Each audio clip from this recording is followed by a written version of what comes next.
Very good morning to all of you. मैं हूं वंदना भारती और आप देख रहे हैं commodity insights with Vandana Bharti. काफ़ी चीज़ें हो रही हैं। ज़्यादातर आपको चीज़ें जो हो रही हैं वो यूएस और चाइना के फ्रंट पे है। आज मार्केट में एक डाउनसाइड देखने को मिला है क्योंकि न्यू टेक कंपनीज हैं, दो कंपनीज चाइना की, जिसे यूएस ने अगेन यहाँ पे ब्लैकलिस्ट करा है। बाइडेन ने यहाँ पे बोला है कि वो ज़्यादा ऑयल फीड्स को एक्सप्लोर करने के लिए उन्होंने बैन करा है। तो बाइडेन जाते जाते यहाँ पे कुछ डिसीजन ले रहे हैं और कुछ चीजें हो रही हैं चाइना के इकोनॉमी के फ्रंट पे भी। हालांकि इस बार ट्रम्प जो है वो ज्यादा प्रिपेयर्ड है और चाइना भी प्रिपेयर्ड है कि ट्रम्प इस बार टैरिफ लगाएंगे, तो उनका प्लान बी भी है यहाँ पे। लेकिन चाइना ऐसी कंट्री है जिसको बहुत ज्यादा यूएस इग्नोर करके भी नहीं चल सकता, सबसे बड़ा ट्रेडिंग पार्टनर है यहाँ पे। तो देखते हैं कि इन सब चीजों का असर ये आया कल के मार्केट में कि गोल्ड प्राइसेस में जो करेक्शन ले रहा था, मुझे भी लगा कि अभी यहाँ पे गोल्ड थोड़ा सा करेक्शन लेना चाहिए। ऑल ऑफ सडन हम लोगों ने इस न्यूज की वजह से भी यहाँ पे एक अपसाइड आता हुआ देखा। तो वो अपसाइड अब यहाँ पे कंटिन्यू रहेगा या फिर यहाँ पे अगर आपने यहाँ पे बाई कॉल लिया हुआ है तो यहाँ पे आपको प्रॉफिट बुक करना चाहिए, जानते हैं चार्ट्स के जरिए।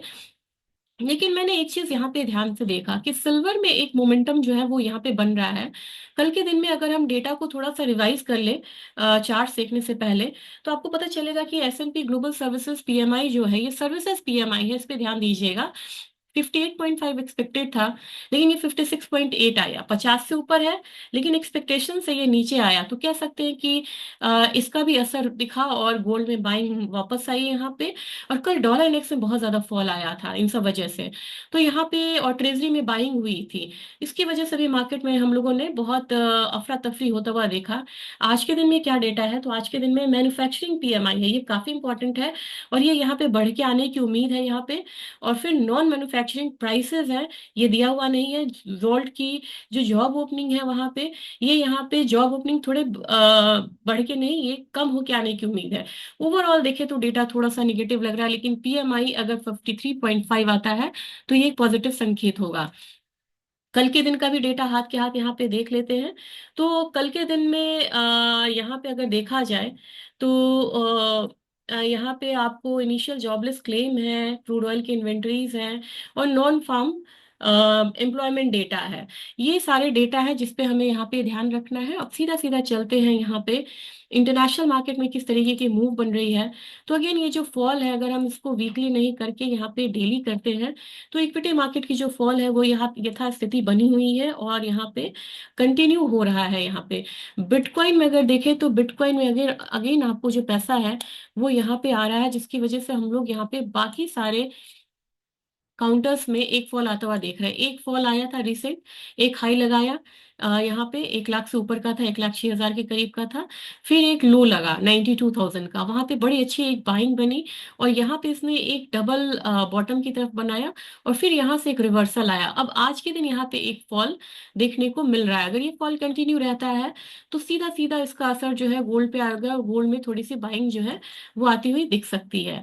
अब हम डॉलर इंडेक्स को देखें, डॉलर इंडेक्स ने कल बहुत ज्यादा एक डाउनसाइड दिया और यहाँ पे मैंने एक रेजिस्टेंस भी ड्रॉ करके रखा था कि इससे ऊपर डॉलर इंडेक्स का टिकना थोड़ा मुश्किल है, क्योंकि यहाँ पे इतनी ज्यादा भी सपोर्टिव नहीं है जो ट्रिगर्स है वो।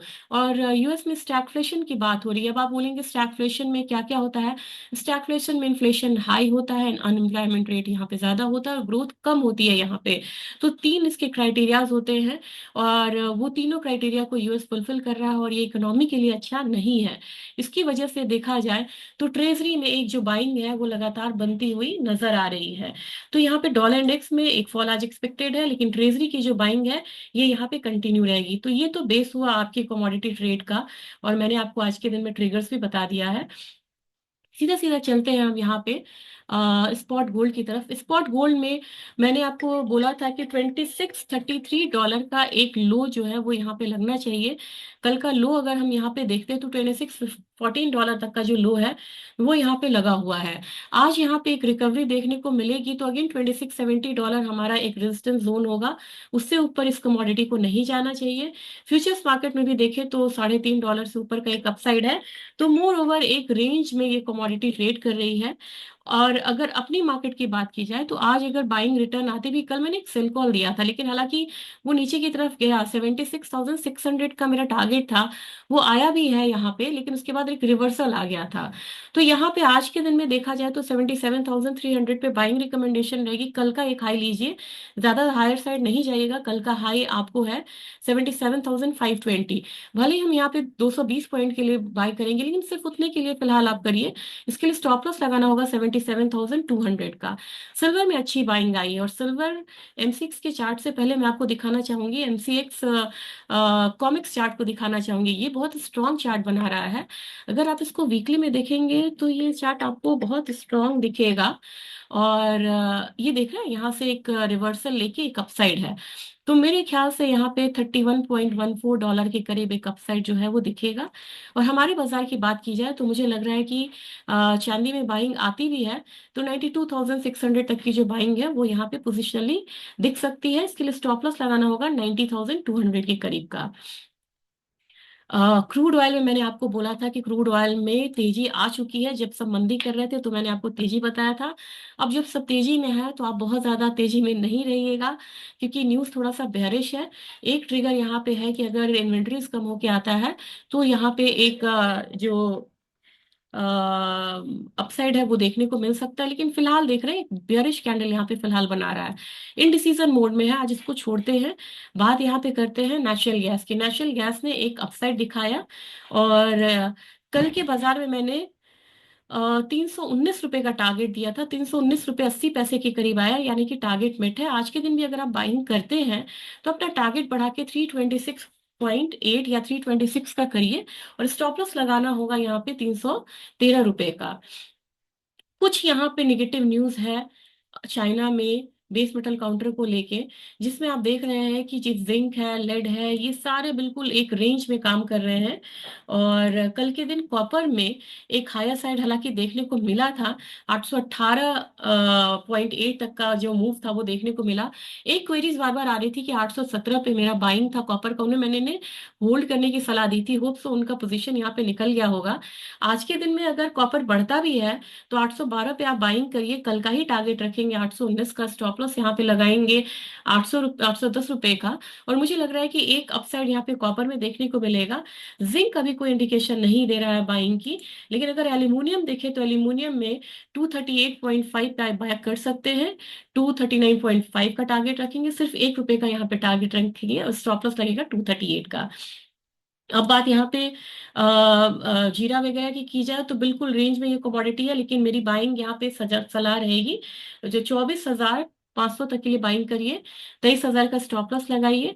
टर्मरिक में यहाँ पे अब एक आपको सेल कॉल में देना चाहूंगी। 15,400 के करीब सेलिंग रिकमेंडेशन रहेगी। हमारा ये टारगेट रहेगा नीचे की तरफ 15,280 का, और स्टॉप लॉस लगाना होगा 15,460 रुपए का। थोड़ा सा करेक्शन अब यहाँ पे टर्मरिक दिखाएगा नेक्स्ट लेग ऑफ बाइंग के लिए। और ये आपके सामने धनिया है, धनिया ने एक स्पाइक दिया है, और मेरे ख्याल से आपको यहाँ पे थोड़ा सा वेट करना होगा।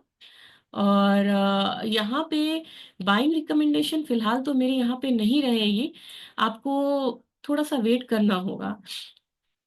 इसमें थोड़ा सा वेट एंड वॉच करके मैं कल आपको कॉल देती हूँ, या इन बिटवीन लगा तो मैं दूंगी। कैस्टर में अपनी बाइंग की कॉल चलेगी फिर से 6375 के करीब कैस्टर में बाइंग करें। जो पहला टारगेट होगा वो 6532 का होगा। स्टॉप लॉस लगाना होगा 6300 का। वारसीड में फिर से बिकवाली आई है, इसमें वेट करिए। ग्वारगम में भी यहाँ पे वेट करिए। ग्वारगम हालांकि थोड़ा सा दे रहा है अपसाइड का, तो ग्वारगम में इनफैक्ट आप 10,450 के करीब बाइंग कर सकते हैं। 10,650 का टारगेट रखिए, स्टॉप लॉस होगा 10,350 के करीब का। और कोकोड में मेरे ख्याल से अभी भी बाइंग कर सकते हैं आप, यहाँ पे 2760 के करीब बाइंग करिए। और 2800 का टारगेट रखना होगा, स्टॉप लॉस लगाना होगा 2750 के करीब का। और अपना आईएनआर आप देख सकते हैं कि एक बार फिर से वीक होने की तरफ है, तो इसका जो असर है वो गोल्ड सिल्वर पे आपको देखने को मिलेगा। तो वीडियो देखिएगा, संभल के ट्रेड करिएगा। और 20 जनवरी से पहले और 20 जनवरी के इमीडिएट बाद कुछ ऐसे यहाँ पे आएंगी बदलाव यूएस इकोनॉमी में, जो आपको गोल्ड सिल्वर जितनी भी कमोडिटीज है, इनफैक्ट इक्विटी मार्केट सबको हिलाता रहेगा। तो उसके अकॉर्डिंग हम यहाँ पे पोजिशनल कॉल को थोड़ा कम करेंगे और पोर्टफोलियो को फ्रिक्वेंट चर्न करेंगे। तो वीडियो को जरूर देखिएगा।